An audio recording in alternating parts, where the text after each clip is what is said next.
Sir, आज press वार्ता का आयोजन किया गया है, क्या खुलासा है? देखिए, 17 दिसंबर को पुलिस स्टेशन सारण के अंतर्गत पर्वतीय कॉलोनी की मार्केट के पास एक लूट की वारदात को अंजाम दिया गया था। जिस लूट की वारदात को अंजाम देने में 3 मुख्य तौर पर जो सस्पेक्ट थे, उन्होंने इस वारदात को अंजाम दिया। हथियार के बल पर इस लूट की वारदात को अंजाम दिया गया और उस लूट के अंदर 1.5 लाख रुपए एक जो हमारे कंप्लेनेंट हैं उनसे 1.5 लाख रुपए छीने गए।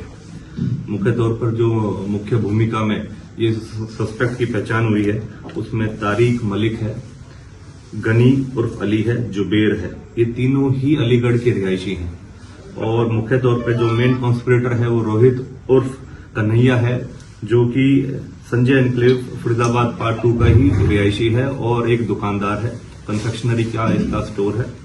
तो जो मुख्य तौर पर जो इसमें भूमिका रही है वो रोहित और तारिक मलिक की रही है।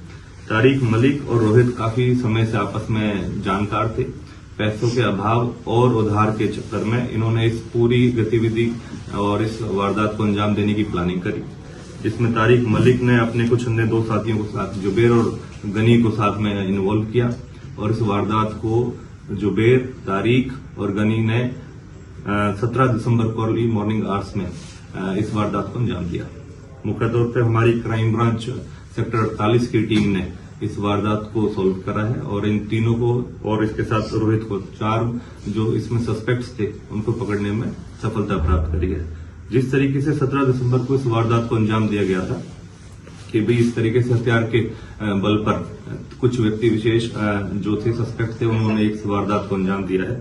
तुरंत प्रभाव से हमारे कमिश्नर पुलिस फरीदाबाद श्री सतेंद्र गुप्ता साहब के दिशा निर्देश में और हमारे डीसीपी क्राइम मुकेश मल्होत्रा साहब की मार्गदर्शन में टीम गठित करी गई।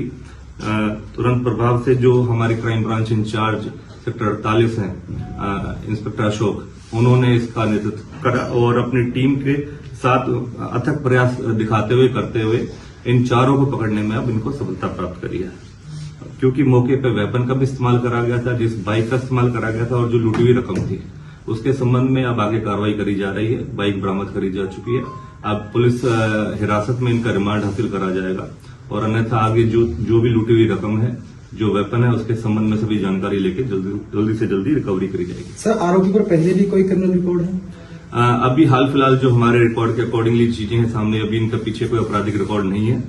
फ्रेशर थे इस तरीके से। जिस तरीके से जो तारिक मलिक है ये बीटेक कर चुका है और काफी समय से कुछ जैसे फ्रिज रेफ्रिजरेटर वगैरह का मैकेनिक के तौर पे काम कर रहा था। जुबेर एक पेंटर है, पीओपी का वगैरह का काम करता है अलीगढ़ में। इसी तरीके से गनी उर्फ अली है, ये भी एक फर्नीचर रिलेटेड एक्टिविटीज में बतौर कारपेंटर का काम करता है। और जो रोहित है उसका एक कन्फेक्शनरी स्टोर है। सर, ये पीछे से कहाँ के रहने वाले हैं?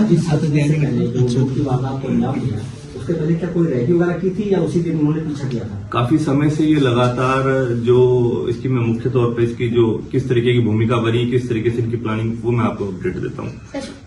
शहर में जिस तरीके से लूट की वारदात बढ़ रही है, इसके पीछे आप क्या कारण मानते हैं?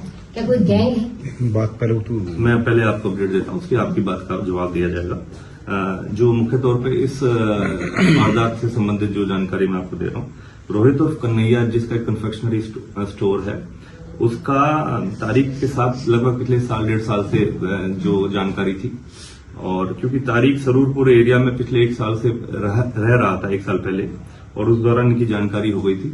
तो रोहित जो कन्फेक्शनरी स्टोर चलाता है, इसके ऊपर काफी उधार थी। इसी तरीके से तारिक को भी पैसे की आवश्यकता थी। तो आपस में ये पिछले कुछ महीनों से बातचीत करते हुए एक दूसरे से प्लानिंग करते थे कि जिस तरीके से रोहित के पास आमतौर पर डिलीवरी के लिए या अन्यथा पेमेंट लेने के लिए कुछ लोग आते हैं, उनको ये बार बार डेली रूटीन की बेसिस पर पेमेंट करता है, तो क्यों ना ऐसे लोगों को टारगेट करके उनसे पैसा छीन लिया जाए। तो इस संबंध में रोहित ने तारिक को तैयार करा, तारिक ने अपने अन्य साथियों को तैयार करा और इस वारदात को अंजाम दे दिया। लेकिन पिछले कुछ महीने से लगातार इस बारे में ये चर्चा चल रहे थे और प्लानिंग कर रहे थे। जो कॉन्स्पिरेसी थी उसके मद्देनजर 17 दिसंबर को इस वारदात को अंजाम देने में इनको सफलता मिली। लेकिन क्योंकि इस तरीके की वारदात में जब भी किसी भी अगर शहर या ऐसी कोई भी व्यक्ति विशेष इस तरह की वारदात को अंजाम देता है तो पुलिस आमतौर पर उनके गहनता से उनके तफ्तीश करते हुए उनके तक पहुंच ही जाती है। तो 20 तारीख तक इनको अरेस्ट कर लिया गया। सर, वेपन कौन सा यूज किया गया इस वारदात के? इसमें कंट्री मेड वेपन यूज हुआ है। सर, ये वेपन कहाँ से मिला है इनको? क्रिमिनल रिकॉर्ड देता है? देखिए मैम, जो क्रिमिनल रिकॉर्ड नहीं है इस बारे में और जानकारियां भी ली जाएंगी, लेकिन फिलहाल अभी तक जो जानकारी प्राप्त हुई है इनके संबंध में कोई क्रिमिनल रिकॉर्ड नहीं है। लेकिन अब जैसे पुलिस रिमांड हासिल करा जाएगा तो वेपन कहां से आया, कहां से प्रोक्योर हुआ, किसके माध्यम से इनको वेपन का सप्लाई हुआ, उसके खिलाफ भी हम कानूनी कार्रवाई करेंगे और जल्द से जल्द पकड़ेंगे। तारीख बीटेक पास था, उसके बावजूद भी जो है इसके कोई नौकरी वगैरह नहीं थी और इसमें वारदात में शामिल हुआ। देखिए, पैसे की आवश्यकता और जो इसकी रोहित के साथ जानकारी थी, एक क्रिमिनल माइंडसेट है, उस तरीके से इन्होंने इस वारदात को अंजाम दिया। इस बात से इनकार नहीं किया जा सकता, लेकिन इसकी और पृष्ठभूमि क्या क्या रही है उस बारे में भी और जानकारियां निकाली जाएंगी। सर, अलीगढ़ के रहने वाले बताए गए हैं 2 से 3 आरोपी जो इसमें है, तो ऐसी क्या इनके आपस में क्या बातचीत होती थी कि जो अलीगढ़ से बुला के यहाँ पे वारदात को अंजाम दिया गया? जैसे मैंने आपको बताया कि जो तारिक मलिक है ये लगभग 1 साल तक सुरूरपुर में रहा, जिस दौरान रोहित से इसकी जानकारी हो गई थी। और उसी दौरान जो रोहित और तारिक की आपस में इस तरीके की जो कॉन्स्पिरेसी इन्होंने बनाई, उसके मद्देनजर पिछले काफी समय से जो ये तारिक था अपने किसी रिश्तेदार के पास जाके अलीगढ़ में रह रहा था, जहां पर इसकी दोस्ती जुबेर और गनी के साथ हुई। जब तारिक ने रोहित के साथ इस कॉन्स्पिरेसी को डेवलप करा और उस वारदात को अंजाम देने की तैयारी कर रहा था, तो अपने 2 साथियों को भी साथ लेके इस वारदात को अंजाम देने के लिए उसने तैयार कर लिया और मौके पर आके यहाँ वारदात कर दी। इसी में एक और बोलना चाहता कि तारीख जो है वो सरूरपुर में क्यों रहने लगा? क्या इस नौकरी करने के चक्कर में आया था या केवल वारदात के लिए इसने पहले से प्लान किया? ये पहले जो रेफ्रिजरेटर में मैकेनिक के तौर पर काम कर रहा था, परिवार के साथ वहीं पर रह रहा था, लेकिन अब पिछले कुछ समय से लगभग 6 महीने से ये अलीगढ़ शिफ्ट कर गया था, क्योंकि अब रोहित का ये पुराना जानकार था। तो रोहित के थ्रू इस बात को फिर जो वारदात के संबंध में इन्होंने जो भी डेवलपमेंट करा वो करा। ठीक है। अलग से